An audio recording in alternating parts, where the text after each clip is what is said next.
Assalamu alaikum wa rahmatullah wa barakatuh.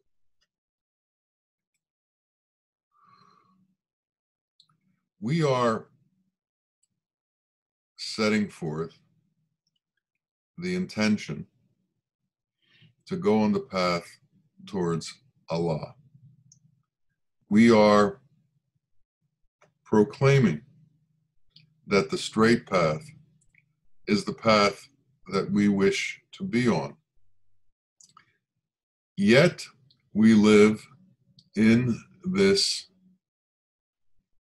illusory world, in this world that is elemental, in this world that is subject to degradation, in this world that is subject to all of the maladies that happen to elements. If we watch, if we're in a seasonal part of the world, we see everything grow and then fade and then grow again. The life and death cycle is constantly going on. We are involved in that life and death cycle.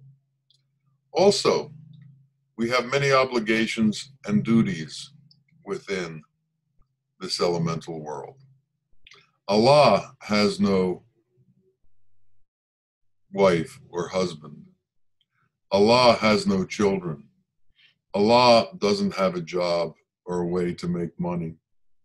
Allah doesn't need any of these things. But we have these burdens. We have all of these burdens within the world, and we have all of these difficulties within the world. And we have to make our way through all of these difficulties.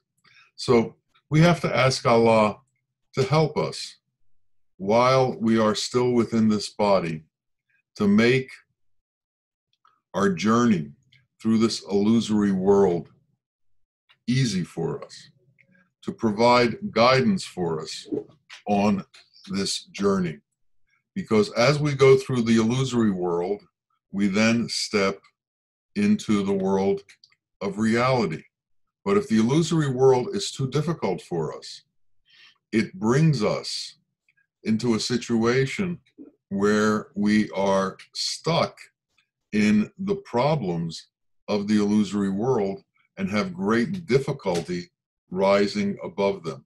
It's very difficult to transcend into truth when you are struggling within the illusory world, when you're struggling with illness, when you're struggling with finances, when you're struggling with family, when you're struggling with being confined in small spaces for extended periods of time like we all are right now. These are all difficult struggles, and all of these things give us stress, anxiety, mental health problems. We are flesh and blood. Even though we are light bodies, we are also flesh and blood and veins and arteries. And we are subject to the compression of our veins and arteries. We are subject to our blood pressure. We are subject to all of the elements within us that have a temporary truce among themselves to maintain us as a being. But as time goes on, that truce between the elements falls apart and disease begins to occur. Allah, you have to help everyone in these situations. You have to help everyone struggle through this illusory world. You have to make the illusory world easy for people. You have to give them all health.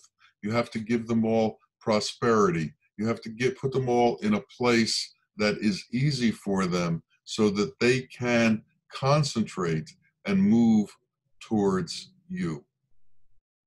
Now, one of the problems that we have in this illusory world is that we identify with this body as if this body is who we are. We identify with this body as if this body was us. And somehow we have to lose this sense of identification. We have to lose this sense of being. You know, we all have names. And when somebody asks you, when somebody says hello, etc., you begin to introduce yourself. One of the first things you do is you tell them your name, as if your name had something to do with you. You tell them your occupation, as if your occupation had something to do with you. You tell them where you're from, as if where you're from had something to do with you. You tell them about the things you've accomplished in this world, as if those things somehow identified you and somehow make one recognize who you are. Think for a moment about your bank of memories and think, who else has that kind of knowledge about you? Who has the extent of information that you have about yourself in that bank of memories? So you walk around day to day with this bank of memories of yourself, and that becomes your identification with yourself. Think about a close relative who's passed, who you've known, and the bank of memories you have about them. Well, once they're gone, once their closest relations are gone, who still remembers them? Who will remember us as far as the bank of memories as to who we are? Who will still know us in the way that we know ourselves? And the question is it important? Does it matter? This bank of memories that we walk around with, what's the point of it all? What is the significance of all of this? This will fade, just as our own recollection of the things that we've done have faded, so everything will eventually fade as we fade. And the imprint that we think we make on this world will also disappear. Everything disappears. So since all of it disappears, since all of it is a short-term, illusory existence, subject to dissipation, subject to degradation, subject to falling apart, what is it that we're holding on to? What is it that we're worrying about? What is it that's so important? What is it that puts us into these states that make life difficult for us? What's the connection? Do we really think that we are the doers? Do we really think that without our effort, things will somehow stop, that things won't go on? You know,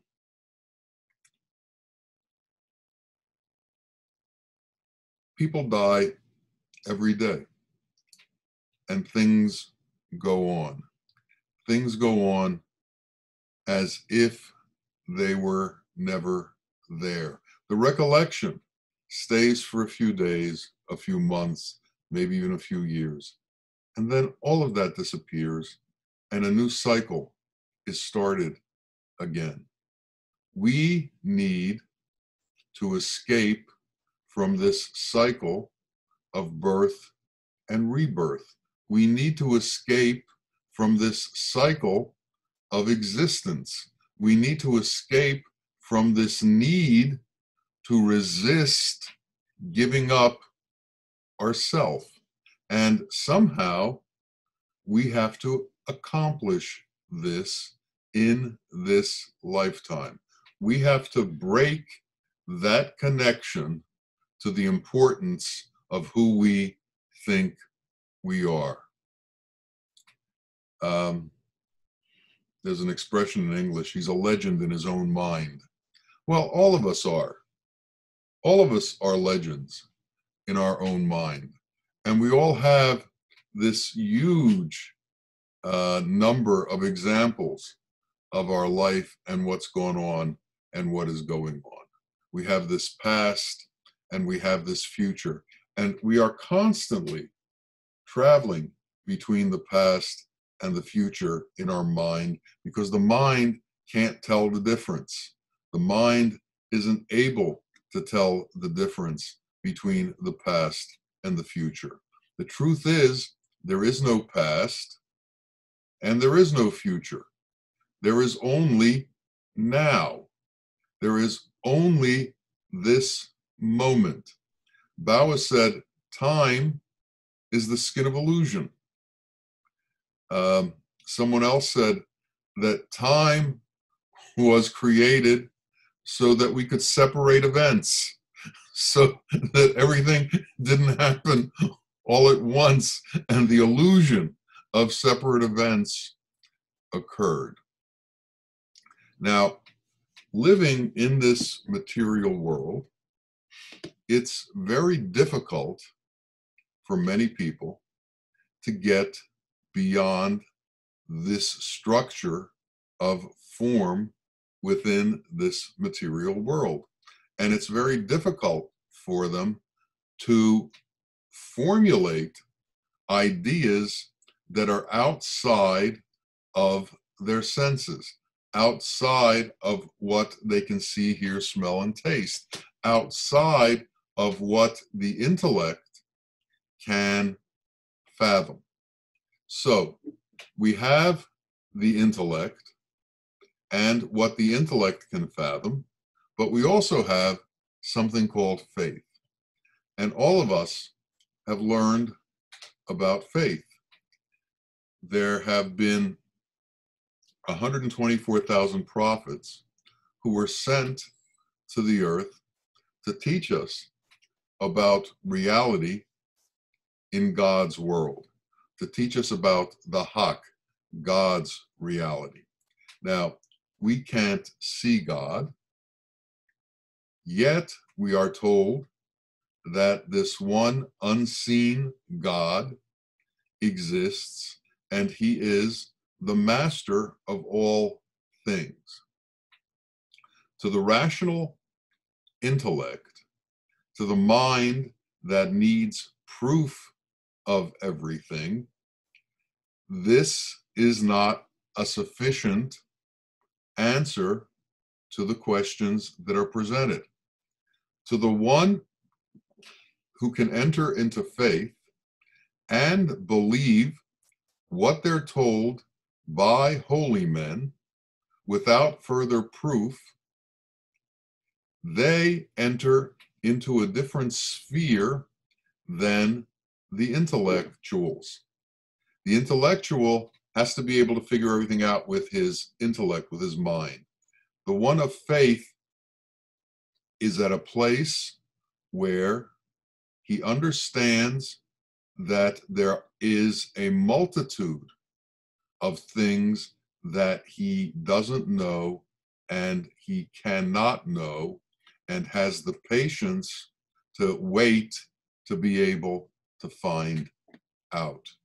We will know not in our time, we will know in Allah's time, we will know in God's time.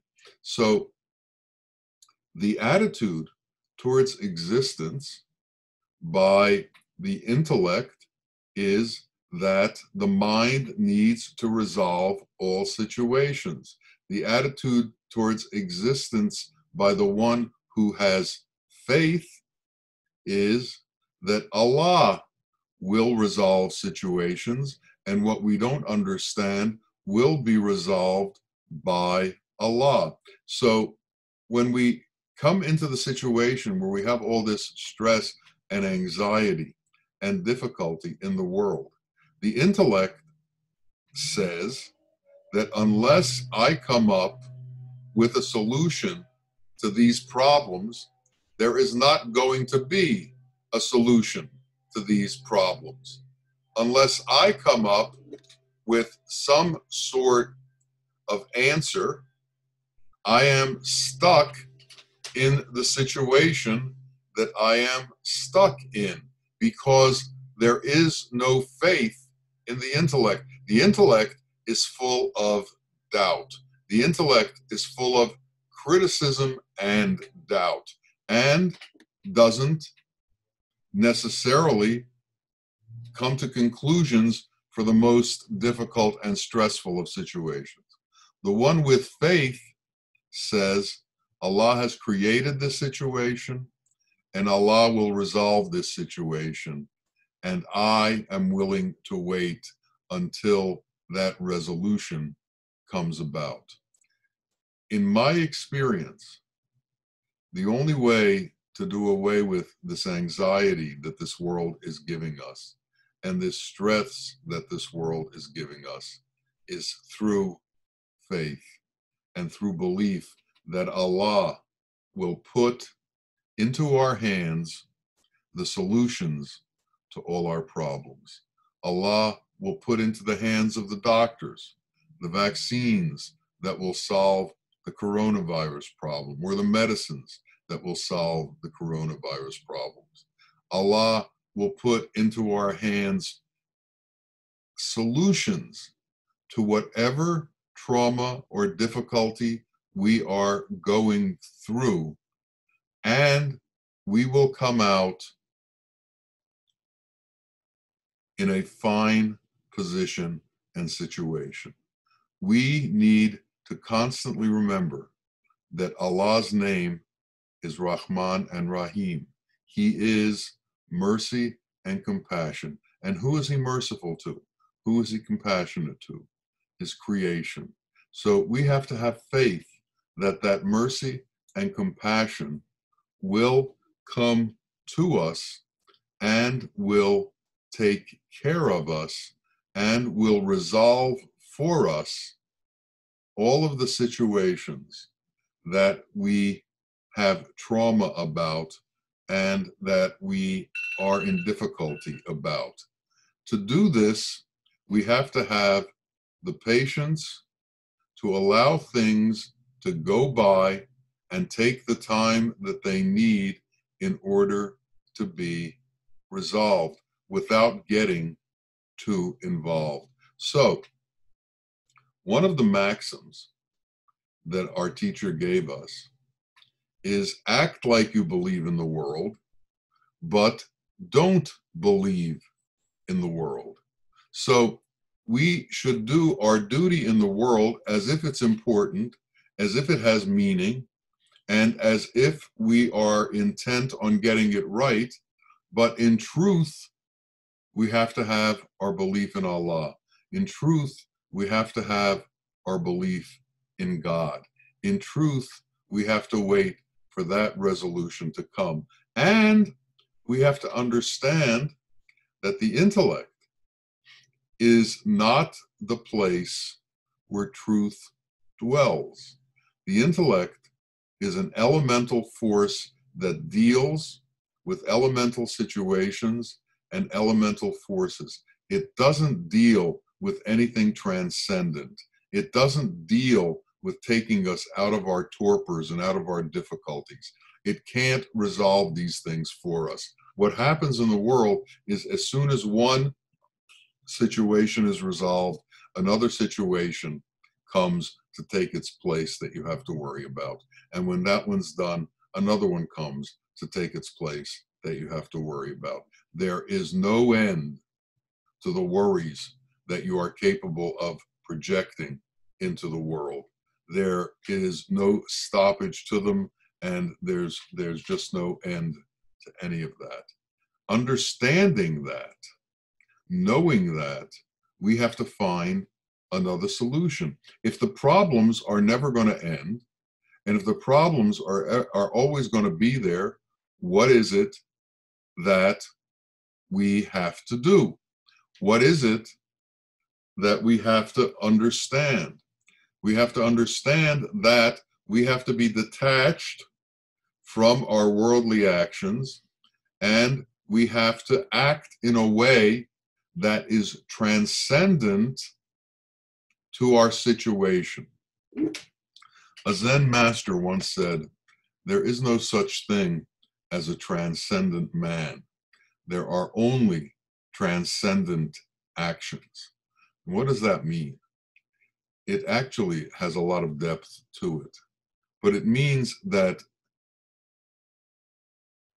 when you enter in the state of non-existence on this physical plane, where you're not attached to anything on this physical plane, you're not here anymore. So who's the actor if you're not here anymore? Is there a man who's doing the actions who's transcendent? Or is something else going on? So, as individuals, we need not worry about our transcendence. We need not worry about whether we are reaching the higher planes of reality. What we need to worry about is our actions that are transcendent. So when the opportunity comes where you have to make the decision between love and something else, you have to choose love. When the opportunity comes when you have to choose between mercy and something else, you have to choose mercy. You have to choose transcendent actions consistently in your life, and don't worry about whether or not you are in fact transcendent. The fact is that when mercy exudes from you, and compassion exudes from you, and love exudes from you, a transcendent event is going on. And that transcendent event is the actions that we are taking that are transcendent. So, as a general rule, we have to stop worrying. We have to stop giving the mind's thoughts credence. We have to stop paying attention to all of the doubt that is constantly running through our mind. And this doubt runs the gamut from everything that we can think of. People constantly in doubt about their health situation. People are constantly in doubt about their financial situation. People are constantly in doubt about their romantic situations. People are in doubt about their job situations. People are always in a sense of doubt. And that doubt brings about a sense of fear. And that fear brings about all of the physical difficulties that come with anxiety and stress. Your blood pressure goes up, you have difficulty breathing, you may run into anxiety attacks. All of these things come because of doubt and the resultant fear from doubt. So again, what's the answer?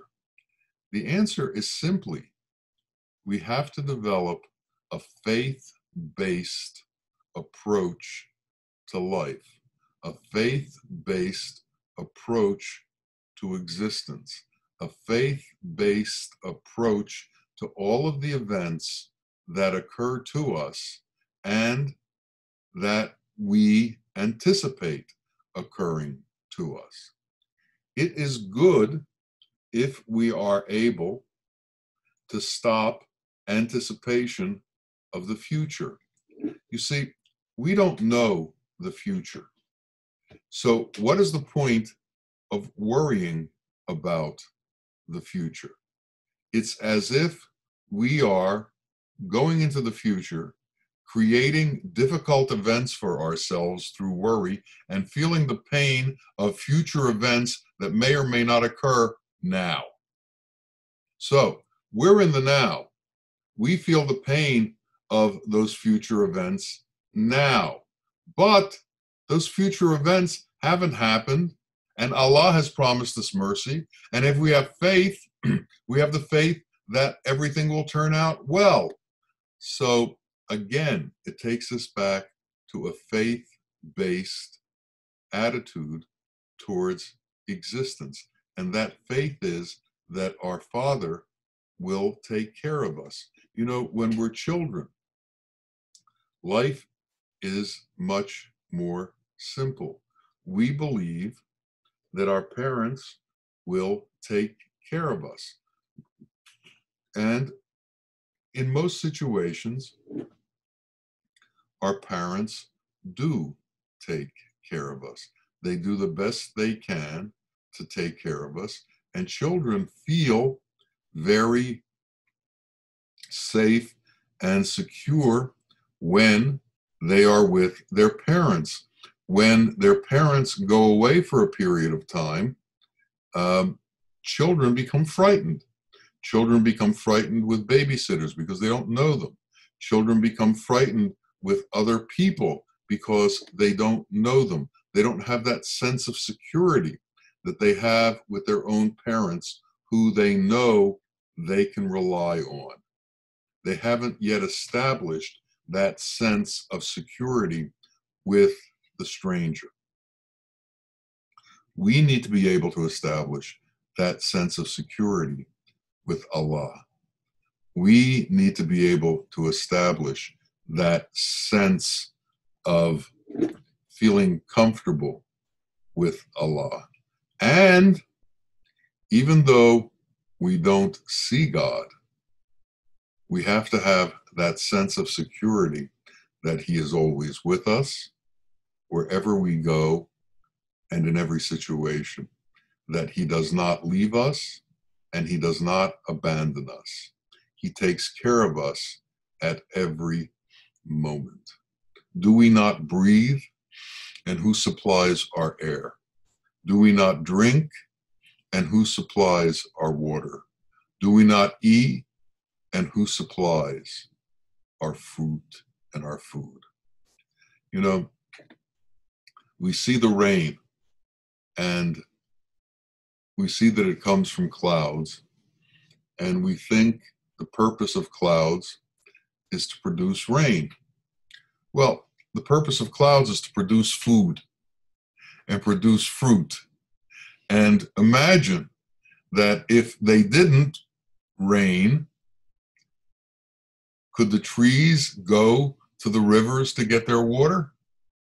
No, it somehow has to be brought to them. Can the plants go to the rivers to get their water? No, it somehow has to be brought to them. And God has supplied this system to bring water to the fruit trees, to bring water to the vegetables, to bring water to all the things that grow that need water without being near water. Think of the miracle of the clouds and the miracle of that transport, of that water transport system. It's beyond any aqueduct man can create. It's beyond any watering system that man can create. Now, if God can do this so that we can be fed, what else is He doing for us? What other miracles does He have in store for us? What else does He have ready to bring to us, to take us to the next level and to show us new ways?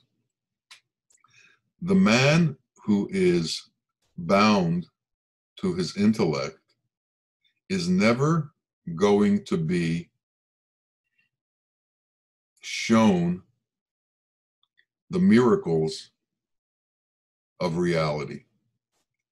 because he can't see them. He can't accept them. His rational, or what he calls rational, cognizance of existence stops him from being able to connect with the unknown.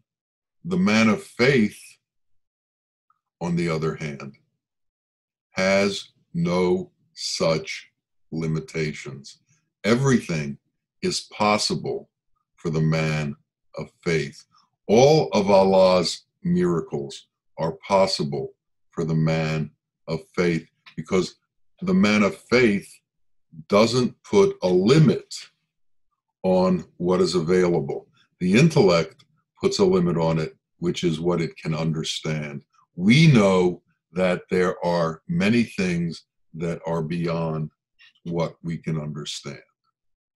Now, when my teacher came into my life, if I had been a person who relied on his intellect to come to decisions, I wouldn't have stayed with my teacher. Probably, I never would have found my teacher, because the intellect wouldn't believe that there are men in this world who are separate from the world, who are capable of bringing into the world understandings that are beyond the intellect, understandings that are beyond the mind to grapple with, who can present situations to you that are totally outside of what you can imagine. Now, if you can't accept that there are things beyond what you can imagine, that there are things beyond your intellect, you are not a candidate for a real teacher. You are not a candidate for the truth to come to you, because you can't accept the truth. There's a saying that says, when you're ready for a teacher will appear. Well, what does it mean to be ready for a teacher? What does it mean that you have passed that threshold that allows someone to be sent to you to take you to the next plane? What does it mean? Well, one of the things that it means is you've given up your absolute reliance on your mind. You've given up the absolute reliance on your own abilities. You've given up the absolute reliance that you alone are the doer. You've given up the reliance on the fact that you have to solve every problem. You begin to understand that there are things that are beyond your reach, beyond your understanding, and you don't have to be afraid of those things. That's the natural way. When you step into that phase, you're ready for a teacher. Before that, you're not, because the words to the ones who are in their mind that come from a teacher can't be heard, because the mind can't hear words that the mind can't understand. You know, the first 2 or 3 years that I was with my teacher, there were many things, well, there continued to be many things that I didn't understand, but I was willing to suspend judgment and belief and criticism as to what was going on. I was willing to suspend the need to fully understand what was happening in front of me. I was willing to put a compartment to the side of me that said, this will come to me later, and this will be explained to me later, and I will grasp this later. But this shouldn't stop me from being here and learning more. So we need to know, and we need to know fully, that there is much that is beyond our ability to understand. But we have to have the patience to know that these understandings will come. And we have to have the wisdom to know that it is faith that will allow these understandings to come to us. And without faith, we are cutting ourselves off from the flow of reality. Without faith, we are cutting ourselves off from the unseen. Our only connection to the unseen is faith.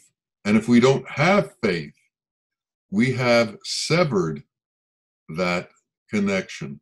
We've come to the conclusion that if the intellect doesn't grasp it, it can't be grasped. We have to grow beyond that understanding. We have to grow into knowing that there's more to us than our intellect, and that there are other ways of knowing than through the intellect. Now, the intellect goes through a calculating type process to know things. It thinks things through. But there's another way that knowledge comes to us.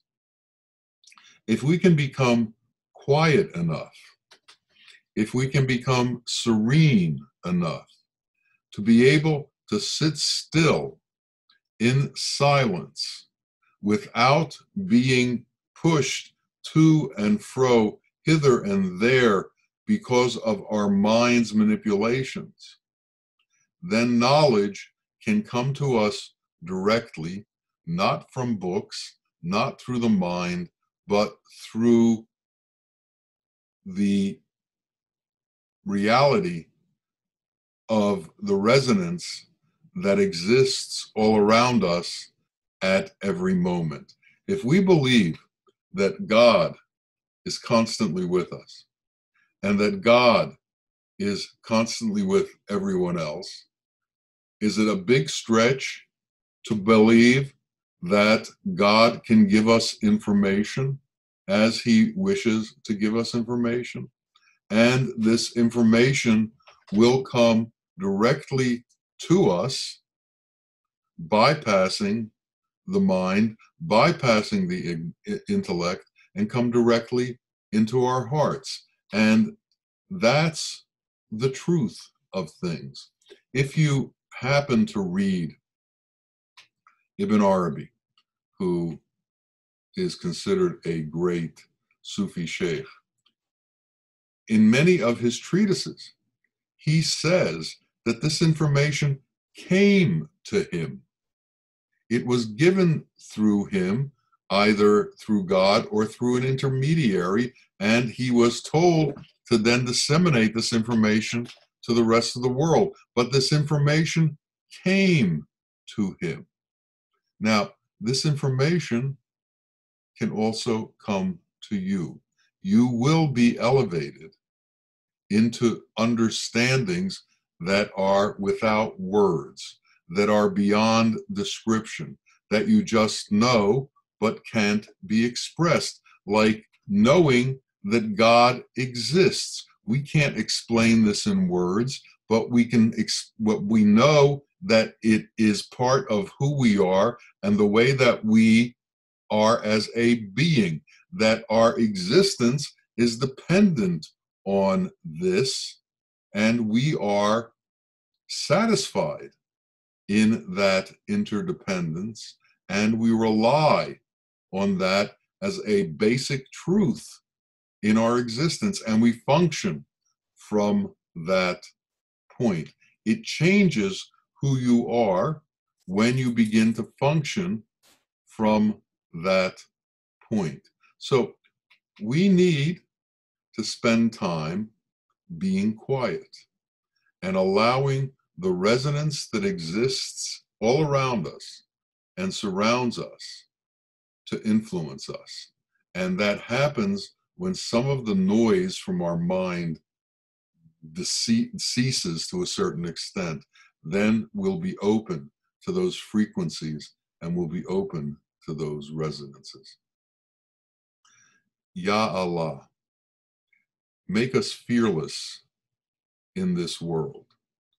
Take us to that place where our faith is so strong in you that we know that all things will be resolved through you, that we are of the strong heart that is consistent in its knowledge that you are merciful, that you are compassionate, that you are kind and loving.